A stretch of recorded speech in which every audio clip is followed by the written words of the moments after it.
बिस्मिल्लाहिर्रहमानिर्रहीम। अस्सलाम वालेकुम।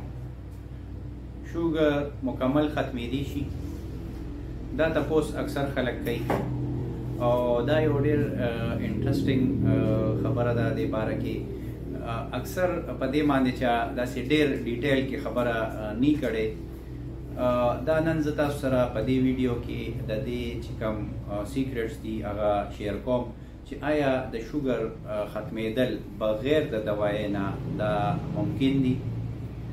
نو د دې کې زه د دې باندې د ډیټیل ویلو نه مخکې یو دوه خبرې تاسو سره دا دغه کوم چې یو خو دا زه د هغه خلکو لپاره دا خبره کوم چې چا عمر د 50 سال نه کم دی، تقریبا داسې 50-60 نه، خو چې هغه فزیکلی ښه دی، چې هغه ته داسې نورې ایشوز نشته، مطلب فرض که د کونډو منډو دردونه کم اسټیوارترایټس یا داسې د ګردو څه مسله یا نور ورته داسې څه غټه بیماري نشته. یو دا خبره ده پکې. دویم دا ده چې که فرض که دې کس ته داسې ادروایز چې دی هیلدي دی او دته شوګر لومبې ډایګنوز شو، دا مطلب یو خو هغه خلک پکې بعضې دي چې هغه د غي دای لپاره بزرستو خبره کوم چې څوک الریډي ډېر دوايانې علي یا انسولین لګي. خو فرست اول زه د هغه خلکو خبره کوم چې کم چې دي نو هغې ته اوس پته ولګېده چې زما شوګر دی، نو هغې ډېر زیات وریډي ډېر د هغې چې یاره آیا زما دا شوګر به ختم شي. او نو د دې زه تاسو ته جرنلي یو څو پوینټس وایم چې بغیر د دوای نه دا تاسو ډېر ښکلې کنټرول کولی شئ. نو د هغې باره کې به تاسو اول یو جرنل یو ډایټ پلان وایم. هغه دا ده چې سهار تاسو راپاڅېدئ، لمونځ مو وکړو، نو هغې نه پس لږ کوشش وکړئ چې دغه داسې یو نیمه ګنټه 20 منټ پورې لږ غونته کې واک وکړئ. بیا چې کله تاسو ناشته کوئ نو په ناشته کې کوشش وکړئ چې لکه تاسو غنم روټۍ چې ده یا پراټه چې ده چې دا اوایډ کړئ چې دا نه خورئ. تاسو ورسره جوارو روټۍ یا داسې که ډېر هم عادتي ده روټۍ، نو بیا د اوربشو روټۍ که ملاویږي نو چې دغه او یو یشېدلې هګۍ ورسره وخورئ. هغې نه پس بیا تاسو خپل د روټین کار ته ورشئ. نو د غرمې پورې که فرض که تاسو ته ټایم ملاویږي په دغه نو چې یو کم از کم 4 نوالی تر 5 کیلومیټر پورې واک تاسو کوئ په دغه ټایم کې.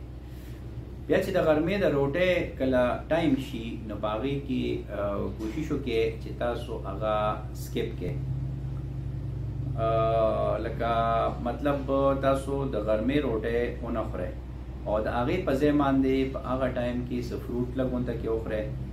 هغه یو فروټ کیدی شي، کیله شوه، نن سبا مالټې، کینو، او هغه خیر دی که لږ د خپل دغه نه لږ زیاته مو خورئ نو هېڅ مسله نشته. یا داسې څیز چولې لوبیا وغیره یا داسې څه څیز چې هغه په چمچه تاسو خورئ، خو چې د غنمو روټۍ او داسې د چیني او ګوړه یا داسې خوږ څیز پکې نه. د سهار چې کم تاسو ناشته کوئ نو هغې کې یو خبره ما تاسو ته ونه کړه چې کومه چې تاسو څکئ چې په هغې کې ګوړه او چیني وغیره دا نی بلکل، چې هغه بلکل پیکئ.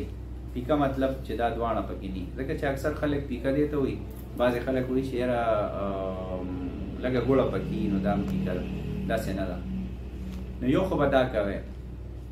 دویم د واک خبره شوه او دریم د غرمې دغه چې دی روټۍ چې ده هغه پرېښودل دي. هغې نه پس تاسو چې هر څنګه ډیوټي ده یا مطلب پټي ته ځئ یا مطلب هر ځای کې چې ستاسو جاب دی، نو په مازدیګر کې که تاسو ته لږ غونته کې ټایم میلاویږي او نو هغې کې هم داسې یو 15-20 منټ لږ غونته کې واک کول چې دي نو دا ورسره به کوئ.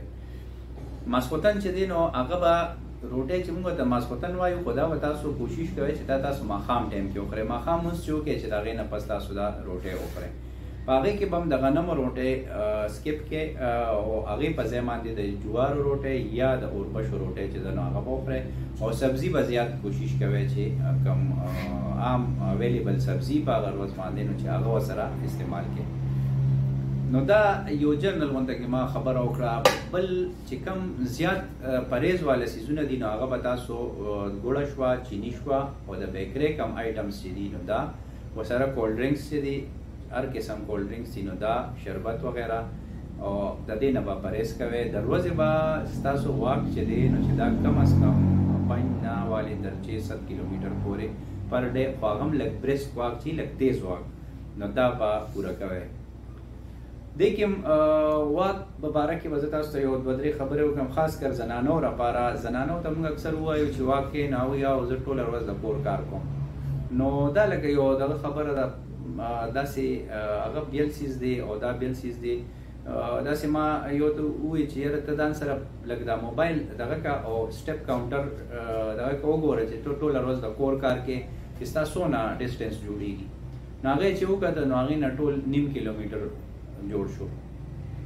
دا ډېر زیات کم دی که هغه د هغې خپل خیال دی چې دا زه جوړ دې ځای نه خوا لاړم دې خوا لاړم نو دا جوړ ما ډېر زیات واک وکړو خو هغه دونه ني.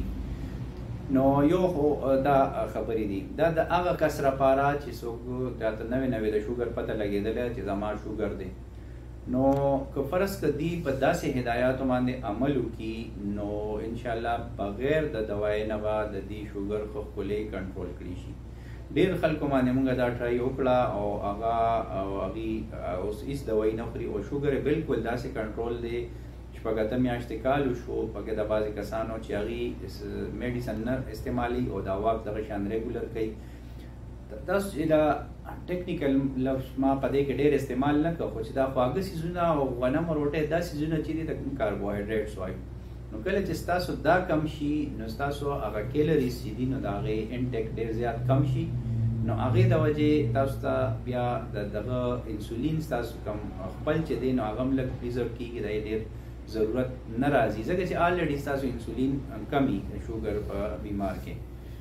نو دا ممکنه ده چې ستاسو بغیر دوای نه شوګر کنټرول کې او بعضې ټایم کې دام داسې چې لکه دې ته موږ دام ویلي شو چې د شوګر ختم شو یو قسم ځکه چې داسې خلک پکې بعض اوقات لږ بدپریزي مو کي دغه مو کي خو چې لکه یو 6 میاشتې یا 3 میاشتې ایون داسې هم ده چې هغې پورې داسې پلان باندې وچلېږي نو هغې مونږ دا کم HbA1c ټیسټ چې دی د 3 میاشتو ټیسټ چې دی نو هغه هم داسې مونږ وکتل چې 9-10 کېږي او هغه بلکل چې ته داسې ښه کنټرول ته راشي.